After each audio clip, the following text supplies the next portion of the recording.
Super commando ध्रुव, मुझे मौत चाहिए।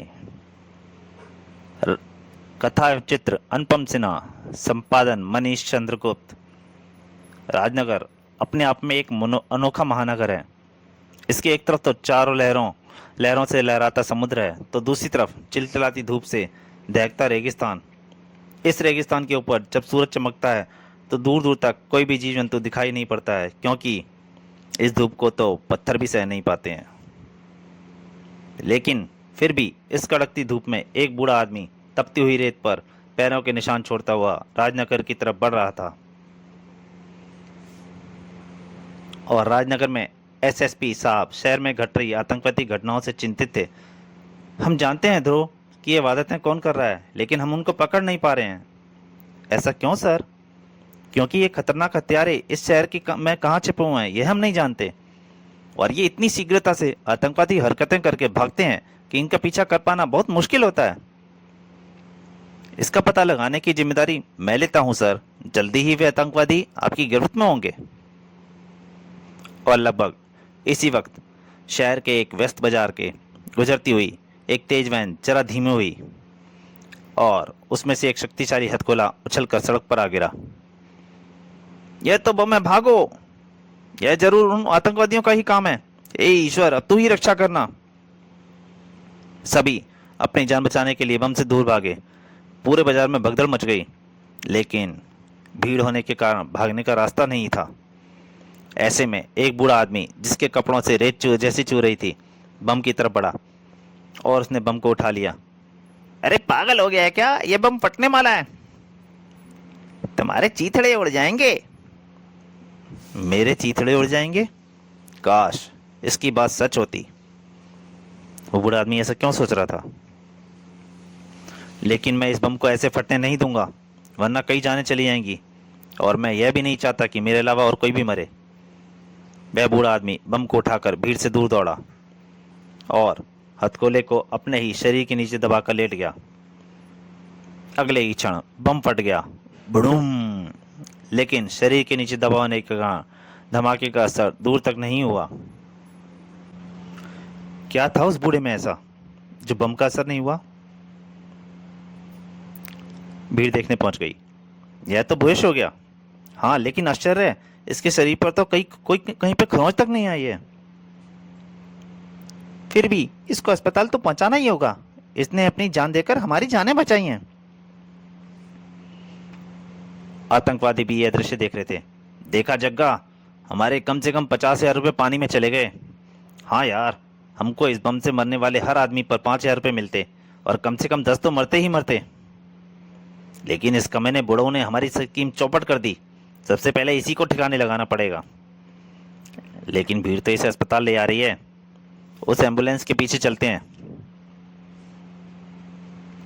इस घटना की सूचना ध्रुव तक भी पहुंच गई थी, और उस बूढ़े से मिलने के लिए अस्पताल तक कहाँ पहुंचा था। उसका शरीर ऊपर से तो बिल्कुल फिट ठीक है ध्रुव, लेकिन उसके अंदरूनी चोट कितनी आई है यह तो उसके होश में आने पर ही पता चलेगा। ओह, उस भीड़ में वही एक ऐसा आदमी था जो भयभीत नहीं था। उसने जरूर उन आतंकवादियों को देखा होगा। मेरा उससे मिलना बहुत जरूरी है।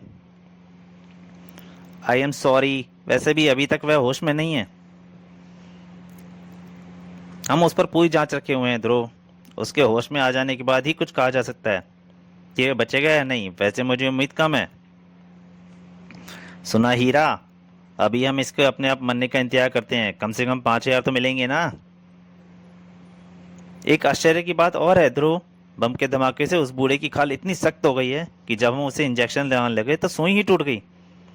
लेकिन ऐसा कैसे हुआ यह तो शायद कोई वैज्ञानिक भी नहीं बता पाएगा।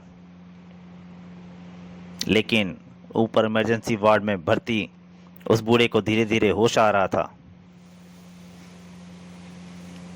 और जैसे ही सुबह की सफेदी आसमान पर छानी शुरू हुई, वह बिस्तर से उठकर बैठ गया। उसके कपड़े सामने ही टंगे हुए थे। उसने कोट के अस्तर से अंदर से कुछ निकाला, फिर वह चुपचाप बाहर निकला। चारों तरफ सन्नाटा था। वह सदैव कदमों से रिसेप्शन पर पहुंचा।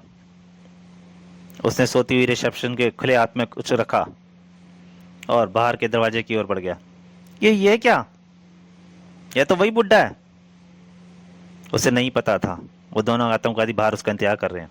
अरे हीरा उठ! क्या आफत आ गई बे? इधर देख, कहीं मैं सपना तो नहीं देख रहा हूँ? नहीं, यह तो वही बुड्ढा है जग्गा, लेकिन यह रातों रात ठीक कैसे हो गया? यानी हमारे 5,000 भी गए? अरे नहीं, इसको उतनी चोट नहीं लगी होगी जितनी हम समझ रहे थे, पर इसको अपने मामले में टांग अड़ाने के लिए सबक तो सिखाना ही पड़ेगा। आओ।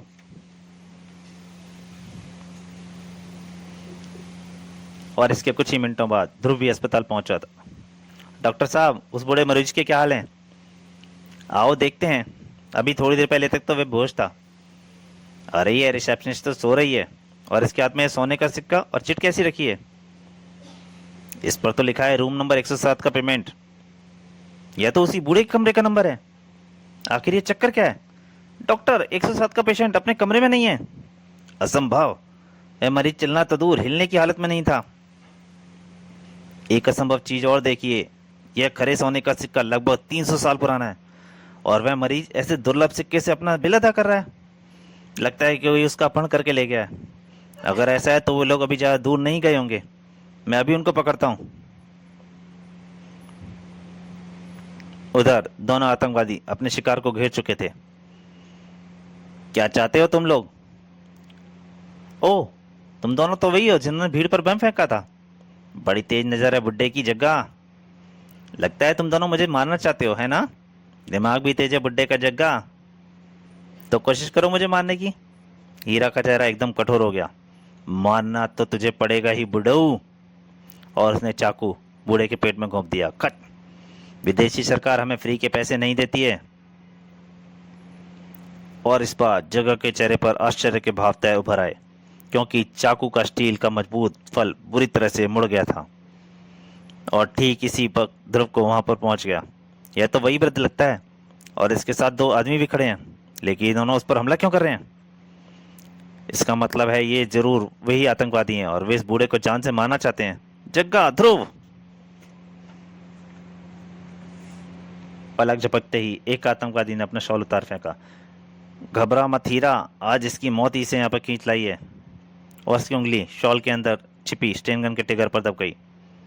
ऑटोमेटिक स्टेन गन के गोलियों की बचा ध्रुव की तरफ लपकी, लेकिन वे गोलियां ध्रुव तक नहीं पहुंच पाई। आतंकवादियों को दूसरा मौका नहीं मिला। धाड़! किस्मत ने आज ध्रुव को यह सुनहरा मौका दिया था। धड़ाक! और आतंकवादियों को भागने का अवसर देकर वह मौका गंवाना नहीं चाहता था। लेकिन इस पूरे समय में किसी का भी ध्यान उस बूढ़े की तरफ नहीं था। अब तक वह ये सारा माजरा खामोशी से देख रहा था। लेकिन फिर न जाने क्यों उसने जमीन पर पड़ी स्टेन गन को उठाकर ध्रुव की तरफ तान दिया। इस बार चूंकि ध्रुव का ध्यान दूसरी तरफ था, इसलिए वह गोलियों से नहीं बच पाया।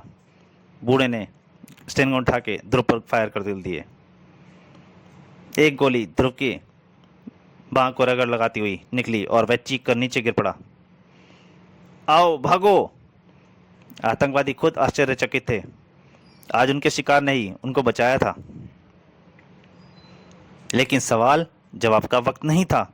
वे वैन में बैठे और भाग गए। अब मैं उनको भागने से नहीं रोक सकता। लेकिन इस बूढ़े ने मुझ पर हमला क्यों किया? मैं तो इसी को बचा रहा था। और ये चाकू टेढ़ा कैसे हो गया? और फिर अस्पताल में तुम्हारे सवालों का तो और छोर भी समझ में नहीं आ रहा है ध्रुव। ऐसा आदमी कौन हो सकता है कि जिस पर बम का भी असर न हो, और जिसके शरीर से लगकर चाकू भी टेढ़ा हो जाए? मुझे तो लगता है कि उस बूढ़े का आतंकवादियों से सीधा संबंध है। यह सारा घटनाक्रम उनकी आपसी लड़ाई का नतीजा था। ध्रुव शांत रहा। वह कुछ सोच रहा था। डॉक्टर साहब, उस बूढ़े के कपड़े कहाँ हैं जिनको उसने अस्पताल से लाए जाने के समय पहन रखा था? यहीं पर हैं। क्या तुम समझते हो कि वह इन चित्रों को लेने आएगा? ये रहे उसके पैंट और कोट, कमीज, बाकी कपड़े रखने को हालत में नहीं थे। कोई बात नहीं डॉक्टर साहब, मेरा काम शायद कोट पैंट से ही हो जाए। और शीघ्र ही ध्रुव ने बूढ़े के कपड़ों को जांच पड़ताल कर ली। इनकी जेबों में तो कुछ नहीं है सिवाय धूल और रेत के। रेत? इस पैंट के पैंचों में भी रेत भरी है, रेगिस्तान की रेत। ध्रुव का दिमाग तेजी से काम करने लगा। पैंचों में रेत, यानी ये बूढ़ा रेगिस्तान से पैदल चलकर यहां तक आया था। पर इस रेत के रंग में थोड़ी सी लाली है, और ऐसी खास रेत तो रेगिस्तान के सिर्फ उत्तरी छोर पर मिलती है। और जब ध्रुव अस्पताल से बाहर आया तो उसका इरादा बदल चुका था। आतंकवादियों को तो मैं पकड़ ही लूंगा। इस वक्त मुझे आतंकवादियों से ज़्यादा दिलचस्पी उस बूढ़े में है। लेकिन दूसरी तरफ आतंकवादियों के गुप्त अड्डे पर तो ये माजरा है। लेकिन तुमने हमारे आदमियों को मदद क्यों की? इन्होंने तो तुम्हारी जान लेने की कोशिश की थी। हाँ हाँ, मैंने तुम्हारे आदमियों की मदद इसीलिए की क्योंकि इन लोगों ने मेरी जान लेने की कोशिश की थी। दरअसल मुझे मौत चाहिए। मौत चाहिए? तो इसमें मुश्किल क्या है? जाकर रेल की पटरी पर लेट जाओ, पहाड़ से छलांग लगा दो, कनपट्टी पर गोली मार लो। मैं ये सब कर चुका हूँ। ये सब तुम कर चुके हो और फिर जिंदा हो? सठिया गए हो क्या बड़ऊ? अगर मैं सच बोलूंगा तो तुम सठिया जाओगे। और चाकू तो तुमने ही मुझे मारा था, वही चाकू जिसका फल टेढ़ा हो गया था। हाँ, लेकिन कैसे? यह सोचकर तुम अपने दिमाग को कष्ट मत दो। सुप्रीमो, यह बूढ़ा जो कुछ कह रहा है वह सुनने में असंभव तो जरूर लगता है, लेकिन हमारे पास इसकी कहानी की सच्चाई के प्रमाण हैं। तब तो हम इसका इस्तेमाल अपने सबसे बड़े रास्ते के कांटे को हटाने के लिए करेंगे। हमको आप पर यकीन है बुजुर्गवार, लेकिन हमारे पास ऐसा कोई तरीका नहीं है जिससे हम आपकी इच्छा पूरी कर सकें। आपकी मृत्यु का रास्ता केवल एक ही व्यक्ति निकाल सकता है, और वो व्यक्ति है सुपर कमांडो ध्रुव। यह कौन है? वही लड़का जिस पर आपने स्टेन गन से गोलियां चलाई थीं। लेकिन इसके लिए आपको उसे जान से मारने की पूरी कोशिश करनी पड़ेगी, ताकि वह भी आपको खत्म करने के लिए कोई कसर ना उठा रखे। वह इस वक्त कहाँ है, इसका पता मेरे आदमी आपको बता देंगे। इसी समय ध्रुव रेगिस्तान के उत्तर की तरफ बढ़ रहा था। यही 1 वर्ग किलोमीटर का इलाका लाल रेत वाला है। बैरस में बूढ़ा जरूर यहीं कहीं से आया होगा, लेकिन कहाँ से? यहाँ तो दूर दूर तक केवल रेत ही रेत। नहीं, वह रहा रेगिस्तान के अंत में एक महलनुमा मकान। वह बूढ़ा जरूर यहीं से आया होगा। कुछ देर बाद ही ध्रुव उस प्रभावशाली इमारत के आंगन में खड़ा था। यह इमारत तो मुगल काल की लगती है, पर इसमें जरूर कोई अब भी रहता है, वरना यह महल अब तक खंडर में तब्दील हो गया होता। इस पत्थर पर उर्दू में किसी का नाम भी लिखा है, लेकिन इसके शुरुआत के अक्षर मिट गए हैं, सिर्फ रू पढ़ने में आ रहा है। इसमें रहने वाले का नाम जरूर मजरू या ऐसे ही कुछ होगा, लेकिन मैं तो उसको रू ही कहूँगा। इतने पुराने मकान में तो कोई रू ही रहती होगी। खैर, यहाँ खड़े रहने से कुछ हासिल नहीं होगा, और यहाँ से कोई जानकारी मिलती है तो इस बूढ़े इमारत के अंदर से ही मिलेगी। ध्रुव ने इमारत के अंदर कदम रखा और वह आश्चर्यचकित रह गया। वाह, क्या आलीशान महल है! यह जरूर उसी बूढ़े रूह का महल है। दीवारों पर टंगी उसके पूर्वजों की तस्वीरों की शक्लें भी बूढ़े से काफ़ी कुछ मिल रही हैं। यानी मैं सही स्थान पर पहुंच गया हूँ। लेकिन यहाँ पर तो कोई भी नहीं। तभी एक चमगादड़ ने ध्रुव के ऊपर से उड़ान भरी और विशाल का चमगादड़ ध्रुव से टकराया। ओह! और ध्रुव उसने बचने की कोशिश में एक तस्वीर से जा जड़ा। वह चमगादड़ था या चील?